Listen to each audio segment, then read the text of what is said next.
नमस्कार दोस्तों, आज हम लोग जानेंगे मोदी सरकार के सामने नई-नई चुनौतियां क्यों आ रही है। भारत का विदेशी मुद्रा भंडार जो है लगातार क्यों लुढ़क रहा है, लगातार क्यों गिर रहा है। भारत में इन्फ्लेशन बढ़ रही है, भारत में महंगाई बढ़ रही है, भारत का रुपया जो है वो लगातार कमजोर हो रहा है और रुपया कमजोर होने के वजह से भारत की इकोनॉमी भी धीरे-धीरे कम हो रही है, लुढ़क रही है। इन्फ्लेशन बढ़ने का रीजन भी यही है कि रुपया का कमजोर होना। अब हम लोग बात करेंगे कि आखिर रुपया लगातार क्यों कमजोर हो रहा है। जब से भारत आजाद हुआ है 1947 से, उस समय से लेकर अभी तक लगातार रुपया जो है डॉलर के कंपैरिजन में कमजोर होते जा रहा है, लगातार वैल्यू गिरता जा रहा है। इसके पीछे जो पहला कारण है वो है भारत का अनएम्प्लॉयमेंट। भारत जो है अपने जितने पॉपुलेशन है उसका एक हिस्सा भी जो है वो प्रॉपर रोजगार नहीं दे पाता है। अदर कंट्री में आप देखेंगे तो सरकार को जन्म देने वाले जो बच्चे जन्म लेने वाले हैं उनका रोजगार का क्या होगा, उनको कहाँ सेटल करना है, सब डेटा उनको मालूम होता है। लेकिन भारत में जनसंख्या विस्फोट इतना हो चुका है कि भारत की गवर्नमेंट के पास एम्प्लॉयमेंट देने का कोई ऐसा एक स्ट्रेटेजिक प्लान नहीं है। भारत में अनएम्प्लॉयमेंट जो है वो चरम सीमा पर है। भारत की अगर आप पूरा ज्योग्राफी को देखिएगा तो भारत में 70% अभी भी लोग जो है वो खेती बाड़ी पर निर्भर है, यानी कि एग्रीकल्चर पर निर्भर है और 30% जो है वो आपका शहर में जनसंख्या बसता है जो एम्प्लॉयड है। अब बात किया जाए कि सरकार के पास ना इंडस्ट्री के लिए कोई वैसा रोड मैप है, ना एम्प्लॉयमेंट देने के लिए रोड मैप है, ना ये सरकार 70 सालों में प्लानिंग कर पा रही है। ऐसा कोई नहीं कि कोई एक गवर्नमेंट जो सत्तारूढ़ है उसी का दोष है। ऐसा नहीं है कि अभी अगर मोदी जी हैं तो उनका है, लेकिन कोई भी गवर्नमेंट जो सत्ता में रही वो एम्प्लॉयमेंट पर 1% भी काम नहीं किया। जिस तरह से एम्प्लॉयमेंट पे काम करना चाहिए, भारत में जिस तरह से जनसंख्या विस्फोट हुआ है उस तरह से काम नहीं किया गया। अब बात किया जाता है जो रुपया गिरने के पीछे रीजन है वो पहला तो अनएम्प्लॉयमेंट है। अगर आप रोजगार नहीं दीजिएगा, आपके पास बच्चे जो है वो रोजगार नहीं अगर सृजन कर पा रहे हैं तो सिंपल है कि वहां फिर आपका देश का इकोनॉमिक स्थिति जो है वो खराब होगा और देश का इकोनॉमिक स्थिति खराब होगा तो रुपया से लेकर के सभी चीजें गिरेंगी ही गिरेंगी। इकोनॉमी गिर रहा है मतलब सब चीज गिर रहा है।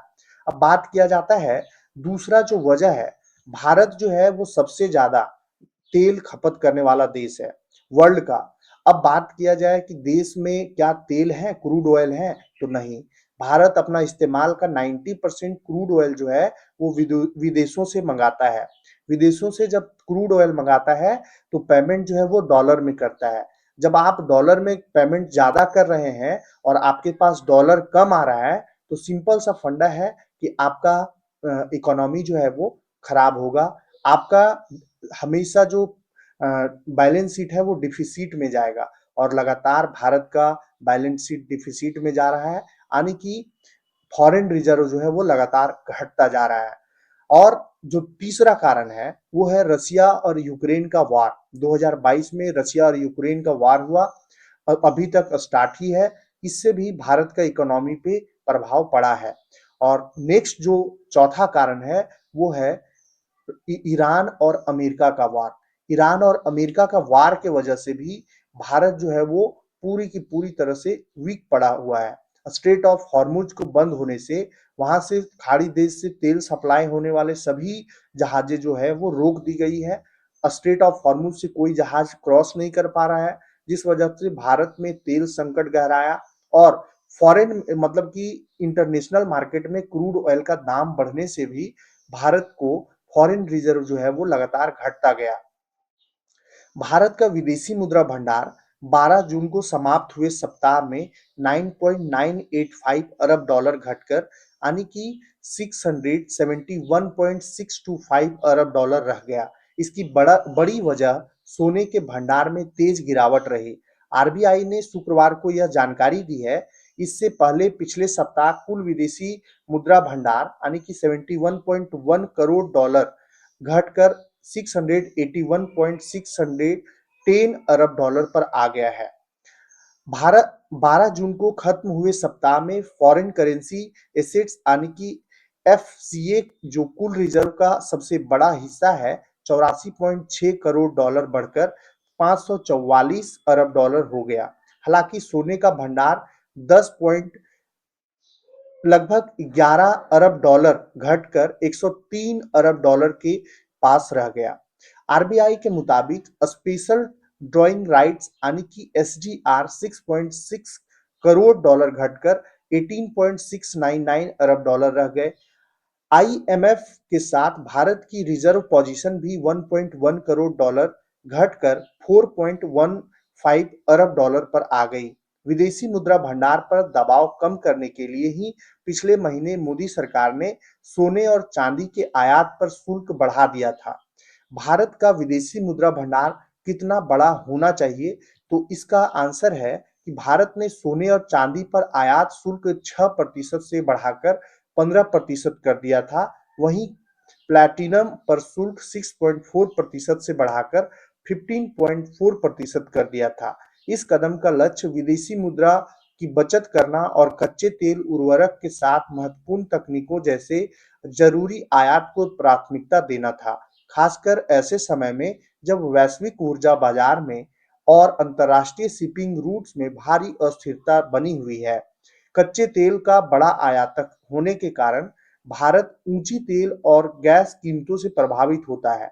रिजर्व बैंक ऑफ इंडिया के पूर्व डिप्टी गवर्नर माइकल देबवर्थ पात्रा ने कहा था कि भारत को मजबूत स्थिति में आने के लिए विदेशी मुद्रा भंडार को कम से कम 1 ट्रिलियन डॉलर करने की जरूरत है। अभी भारत के पास 690 अरब डॉलर फॉरेक्स है, यानी कि 1 ट्रिलियन डॉलर से भारत का विदेशी मुद्रा भंडार अभी 310 अरब डॉलर कम है। बाजार की संवेदनशीलता के नजरिए से भी विदेशी मुद्रा भंडार का स्तर अहम होता है। 1 ट्रिलियन डॉलर का लक्ष्य दो अहम सुरक्षा कवचों पर आधारित है। पहला, इनमें लगभग 350 अरब डॉलर एक वर्ष के भीतर चुकाए जाने वाले सभी विदेशी कर्जों को कवर करने के लिए और बाकी 650 अरब डॉलर विदेशी पोर्टफोलियो निवेशकों के लिए संभावित बड़े पैमाने पर पूंजी निकासी से सुरक्षा के लिए जरूरी होता है। ऐसा इसलिए है क्योंकि विदेशी पोर्टफोलियो निवेश की निकासी बड़े पैमाने पर और कई सालों तक जारी रहने वाली प्रक्रिया हो सकती है। 2022 से 23 के बीच भारत ने इस मुश्किल को झेला भी है।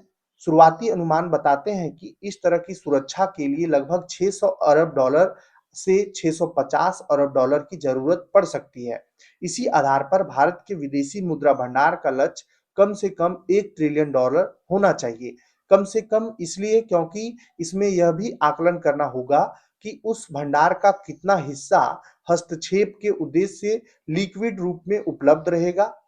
अब बात करते हैं कि विदेशी मुद्रा भंडार जो है वो उसका ताकत क्या है। तो भारत, चीन या जापान जैसे देश वस्तुओं का निर्यात करके विदेशी मुद्रा अर्जित करते हैं और फिर विदेशी मुद्रा भंडार बढ़ाते हैं। अमेरिकी डॉलर पूरी दुनिया में स्वीकार्य है, इसलिए अमेरिका को बड़े विदेशी मुद्रा भंडार बनाने की वैसी जरूरत नहीं पड़ती। विदेशी मुद्रा रखने की बजाय अमेरिका अपने मुख्य रणनीतिक सुरक्षा कवच के रूप में दुनिया का सबसे बड़ा सोने का भंडार रखता है। अमेरिका का कर्ज उसकी अपनी मुद्रा यानी डॉलर में होता है, इसलिए वह पारंपरिक अर्थों में डिफॉल्ट नहीं कर सकता, जैसा उन देशों के साथ हो सकता है जिन्हें विदेशी कर्ज चुकाने के लिए डॉलर भंडार की जरूरत होती है। जब सामान्य देश एक्सचेंज रेट में उतार चढ़ाव से बचाव के लिए अपने विदेशी मुद्रा भंडार पर नजर रखते हैं, तब अमेरिकी डॉलर खुद वह मानक मुद्रा होता है जिसके आधार पर उन भंडारों का मूल्य तय किया जाता है। किसी देश की अर्थव्यवस्था कितनी मजबूत है, उसका एक मानक यह भी है कि उस देश के केंद्रीय बैंक के पास कितना विदेशी मुद्रा भंडार है। विदेशी मुद्रा भंडार के रूप में दुनिया भर में अमेरिकी मुद्रा डॉलर, ईयू और यूरो और चीनी मुद्रा युआन शामिल है। दरअसल इन मुद्राओं में ही अंतरराष्ट्रीय व्यापार होता है, यानी भारत गल्फ से तेल खरीदता है तो उसका भुगतान अपनी मुद्रा रुपये में नहीं करके बल्कि डॉलर में करना होता है। कई देश यूरो और युआन में भी स्वीकार करते हैं। कैसे मजबूत होगा विदेशी मुद्रा भंडार? तो उसका जवाब है कि आपको ज़्यादा से ज़्यादा आपको सामान बेचना होगा और कम से कम सामान खरीदना होगा। यानी कि ज़्यादा से ज़्यादा आपको एक्सपोर्ट करना होगा और कम से कम इंपोर्ट करना होगा। विदेशी मुद्रा भंडार आता कहाँ से है? तो जब भारत सामान खरीदता है तो डॉलर में भुगतान करता है और जब बेचता है तो डॉलर में लेता है। यानी आप बेचते ज़्यादा हैं तो डॉलर आपका ज़्यादा आएगा और खरीदते कम हैं तो डॉलर आपका कम खर्च होगा, जिस वजह से आपका मुद्रा भंडार जो है वो बढ़ता जाएगा। लेकिन भारत के साथ में उल्टा हो रहा है। भारत खरीदता ज़्यादा है, बेचता कम है। ऐसे में कोई देश निर्यात ज्यादा करता है तो उसका विदेशी मुद्रा भंडार भरा रहेगा और आयात ज्यादा करता है तो विदेशी मुद्रा भंडार जो है वो दबाव में आएगा, कम हो जाएगा।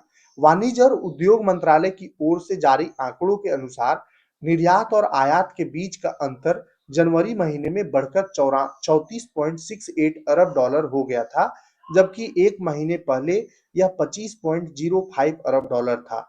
जनवरी में आयात सालाना आधार पर 19.2% बढ़कर 71.24 अरब डॉलर हो गया, जबकि निर्यात केवल 0.6% बढ़कर 36.56 अरब डॉलर रहा।